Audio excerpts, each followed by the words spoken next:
반갑습니다, 여러분. 울산 진학지원단 명강사 범서고등학교 명숙자입니다. 오늘은 두 번째 강의로 2021학년도, 2022학년도 대학 입학 전형의 이유와 특징 시작하도록 하겠습니다. 오늘 두 번째 강의는 2021학년도 대입 전형의 특징입니다. 자, 여러분, 2021학년도 대입 특징을 선생님이 설명하려면 2020년 작년 것을 설명을 해야 돼요. 그래서 작년에는 어떤 특징이 있었는지 선생님이 간단하게 여러분한테 브리핑 하겠습니다. 자, 전체 모집 인원은 소폭 감소했어요. 인원은 968명 정도였고요. 수시와 정시 비율을 보니 77.3%로 수시가 압도적으로 최고로 높았던 한 해였습니다. 그리고 수시에서 학생부 위주 전형은 학생부 위주란 뭘 말하는 거냐면 학생부 교과와 학생부 종합 전형을 말하는 건데 작년과 비슷하게 66% 정도를 차지했었고요. 정시 전형에서는 대체적으로는 정시가 살짝 줄은 경향이 있었으나 서울 소재 15개 대학에서는 증가폭을 보여주었습니다. 그리고 논술 전형은 대폭 감소한 측면이 있죠. 1164명이나 감소했으니까요. 그렇지만 다만 다른 한편으로 보면 고른기회 전형과 지역인재 전형은 증가를 보여주었습니다. 자, 그럼 이런 작년의 대입 전형 상태에서 올해는 어떤 변화가 있었을까요? 살펴보겠습니다. 전체 모집 인원이 소폭 감소하는 건 계속되었습니다. 그래서 작년에 이어서 419명 정도 감소했고요. 정시 선발 비율도 살짝 정말 비율이라고 할 수 없을 정도로 0.3% 정도 줄어서 77%가 수시를 보여주었어요. 여러분, 언론이나 뉴스에서 많이 봤죠. 정시가 40% 정도 되어야 된다. 그러지 않으면 대학이 압박을 가할 것이다. 이런 뉴스 많이 봤지만 그것은 2021학년도 이야기는 아닙니다. 그래서 여러분들 2021학년도는 여전히 수시가 강세를 보인다가 하나의 특징이에요. 자, 두 번째로는 학생부 위주 전형은 작년과 유사하게 똑같은 퍼센트를 차지해요. 그래서 67%를 그대로 차지하고 있습니다. 그리고 정시에서는 서울 소재 15개 대학에서 작년에도 늘었지만 올해는 보니 전체는 정시 비율이 23%에 그쳤으나 서울 소재 15개 대학은 30.7%로 정시의 영향력을 무시할 수 없다. 그러면 수시에서 충족되지 못하고 수시의 미충족 인원이 2월이 될 텐데요. 그러면 어떤 학교에 따라서는 40%가 넘을 수도 있어서 물론 저거는 평균치가 30%란 뜻이지 어떤 학교는 38% 뭐 이렇게 올라가니까 그런 학교들은 40%가 넘을 수 있다라는 걸 여러분이 주의 깊게 살펴봐야 합니다. 그리고 논술 전형은 984명 또 감소했고요. 그러나 고른기회 전형은 증가했습니다. 1279명 계속해서 증가 추세죠. 여러분 고른기회 전형이 뭔지 아시죠? 농어촌 전형을 필두로 해서 차상위, 고른기회 전형 안에 들어가는 뭐 다자녀, 다문화, 독립유공자 여러 가지 다양한 전형들이 있어요. 그 모든 것들이 다 고른기회 전형이다라고 여러분이 알고 있으면 됩니다. 자, 또 하나는 지역인재 특별 전형인데요. 이것도 늘었습니다. 미미하게 394명이니까 뭐 작긴 하지만 여러분들이 지역인재 전형도 선생님이 설명을 드리자면 우리는 울산 지역이죠. 그럼 우리는 어느 지역까지 원서를 넣을 수 있냐면 부, 울, 경, 부산, 울산, 경남 지역 이렇게 해서 우리는 원서를 넣을 수 있어요. 그럼 만약에 대구의 어떤 학교에서 대구 지역에 지역인재 전형을 모집한다. 우리 넣을 수 있을까요? 안 됩니다. 만약에 여러분이 넣으면 6개의 수시 원서 중에 하나가 무효로 날아가 버리는 거예요. 왜냐하면 자격이 없기 때문에. 그래서 지역인재 전형도 살짝 늘었으니 우리가 유의 깊게 한번 살펴봤으면 좋겠다라는 겁니다. 자, 2021학년도 선생님이 조금만 더 특징을 강조하고 싶어서 세 가지 꼭지를 다시 가져왔는데요. 하나는 인원입니다. 선생님이 1강에서도 수험생의 인원수가 줄어들고 있다는 걸 설명했었는데 이거를 조금 더 수치로 선생님이 더 자세하게 설명할게요. 2020년에 968명 줄었고 올해 2021년에 419명 줄었습니다. 그런데 이거는 대학의 모집 인원이에요. 그런데 우리 수험생은 어떨까요? 대학교 1학년이 이미 재학생들이 6만 명 줄었고 올해 고3은 5만 2천 명이 줄었어요. 그러면 대학 인원수 대 수험생의 인원수가 급격하게 더 감소했네요. 요게 한 가지 여러분들이 대입에서 꼭 살펴봐야 될 내용입니다. 다만 지난 시간에도 말했지만 무조건 그럼 나는 인서울 아무거나 할 거야? 또는 나는 내가 원하는 대학 무조건 가겠지는 아닙니다. 1대1로 대입하지는 마시고요. 인기 학과나 뭐 이런 것들은 여러분이 조금 더 고려를 해야 돼요. 자, 두 번째 특징 설명하겠습니다.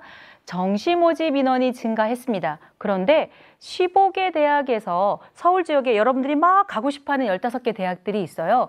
그 15개 대학은 정시 모집 인원이 훨씬 더 많이 증가했어요. 얼마냐? 983명 대 788명. 그럼 거의 한 80% 이상이 서울에 있는 지역에서 정시 인원이 대폭 늘었다라는 것이 눈에 보이시죠? 자, 그게 하나 특징이고요. 세 번째 특징은 학생부 종합전형은 오히려 정시를 많이 강조하는 사회적인 분위기는 있었지만 학종은 소폭 증가했어요. 915명. 그리고 논술은 감소했습니다.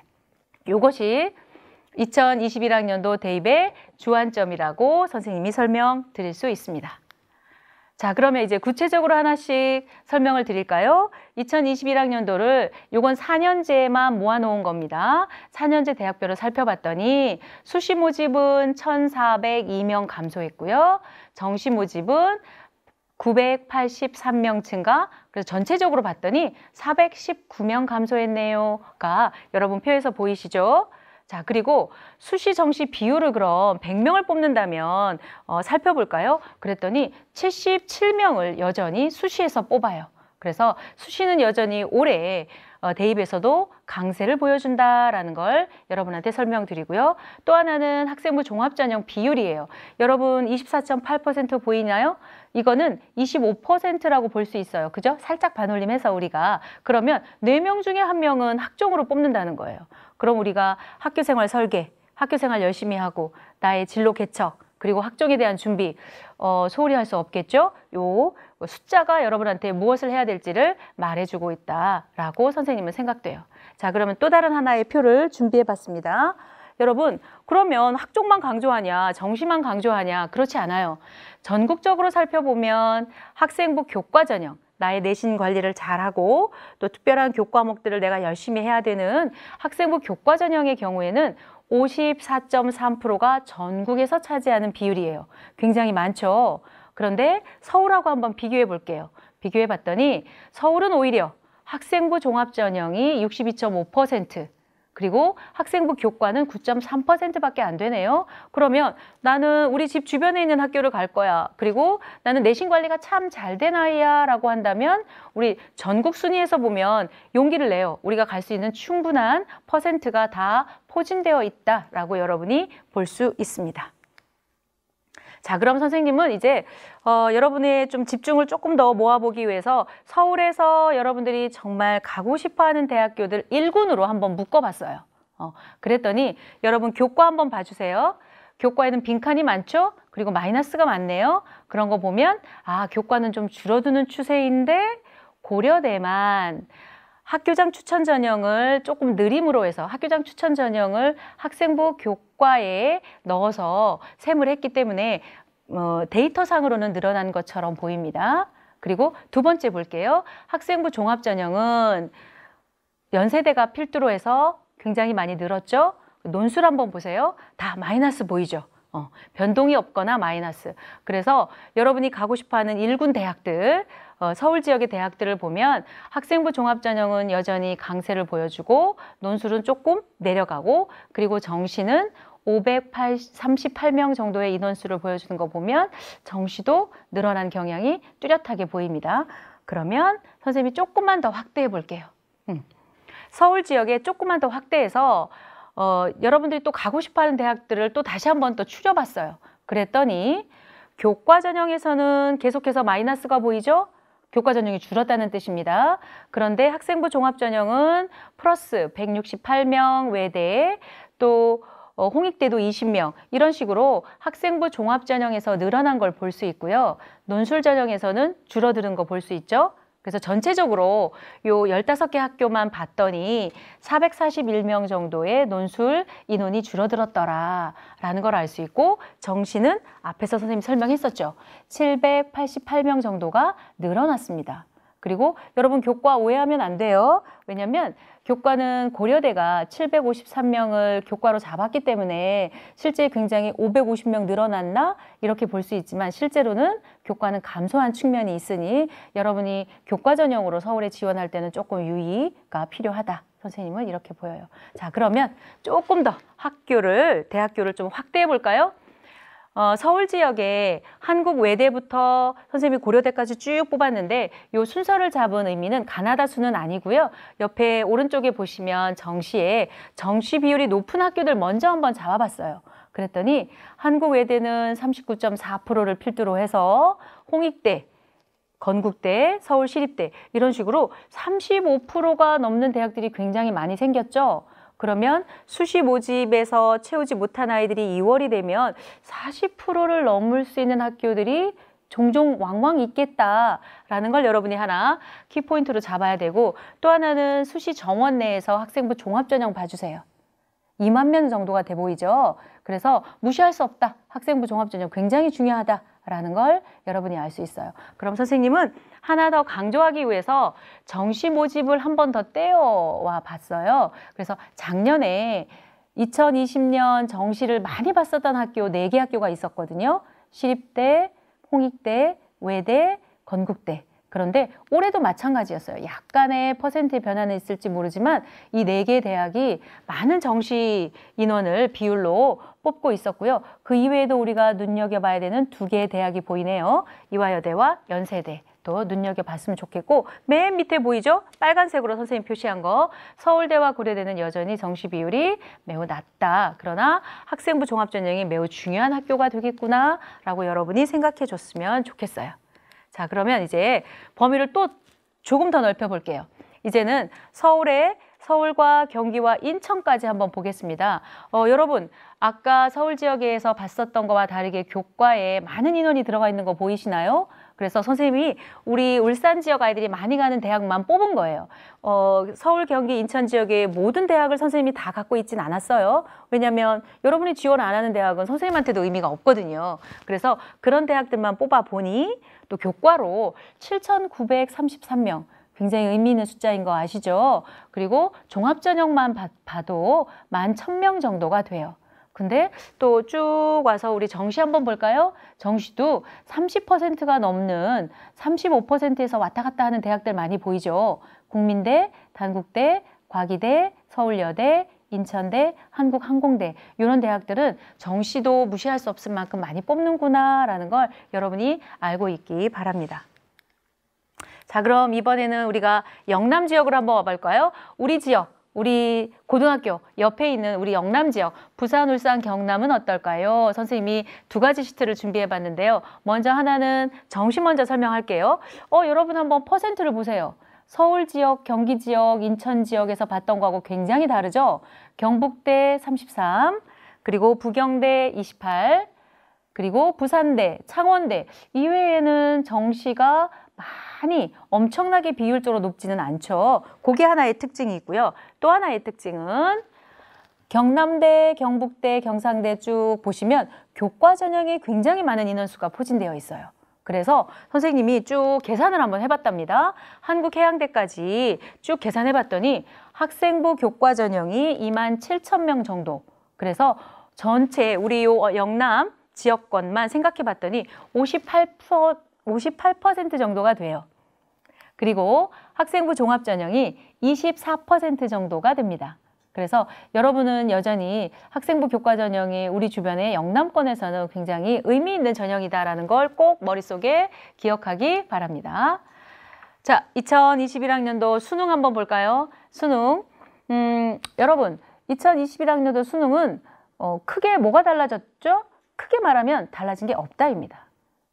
여러분이 2015 개정교육과정의 첫 세대예요. 근데 교육계가 준비가 안 돼 있다. 이래서 1년 유예하자. 그래서 여러분들은 유예된 상황이고요. 그러다 보니 다양한 선택 과목으로 수능 과목을 해주세요 라고 하는 게 다 유보됐어요. 고등학교 2학년으로 다 넘어갔어요. 그래서 여러분들은 특별히 크게 달라진 건 없습니다만 이제 시험 범위나 이런 것들이 조금 달라졌어요. 그래서 그것만 살펴볼게요. 선생님이. 자, 국어는 여러분 언어와 매체 공부를 하게 될 거예요. 그런데 매체는 포함이 안 돼요.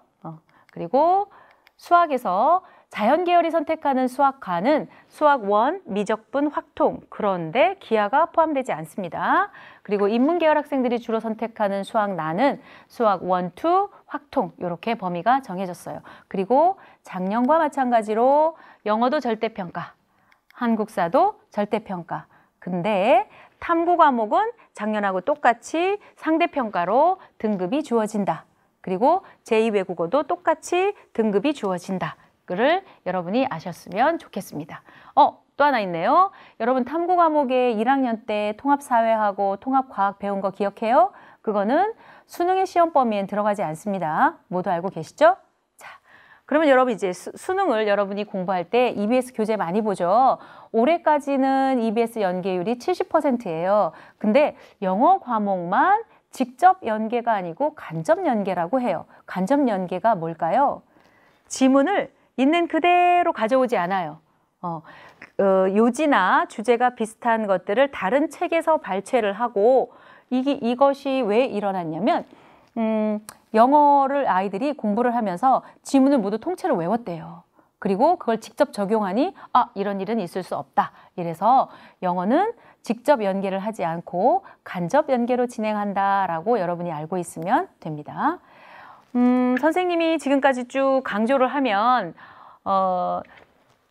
정시를 많이 강조했던 느낌이 조금 들어서 사실 여러분들은 작년과 비교해서 크게 달라진 게 많이 없어요.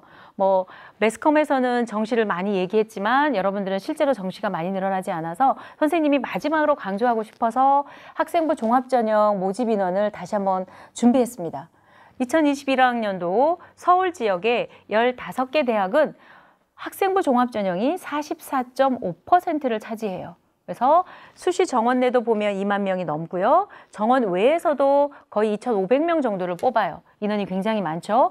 비교해보면 정시보다 훨씬 더 많다는 걸 알 수 있어요. 왼쪽에 16,000명에 비하면 훨씬 많죠. 자, 선생님이 범위를 조금 더 넓혀서 우리 울산 지역 아이들이 많이 가는 서울, 경기, 인천 30개 대학만 모아봤어요. 그랬더니 학생부 교과 전형이 59.3%가 되더라고요. 그래서 인원으로 보면 종합에 수시 정원 내에서 3만 1,000명, 3만 1,000여 명 정도, 또 정원 외에서 약 5,000명 정도. 그러면 정시에 비해서 굉장히 월등하게 높죠. 그래서 여러분들이 우리는 기본적으로 수시 6번을 쓰도록 이제 학교에서는 대부분 지도를 하죠. 무조건 정시로 넘어가는 건 올바른 여러분의 대입이 아닙니다. 대입 전략이 아니고요. 그렇다라고 보면 학교 설계, 그리고 진로 설계, 교과 설계 그 모든 것이 학종에서도 의미 있게 여러분이 접근할 수 있어서 선생님은 학생부 종합전형도 강조하고 싶습니다.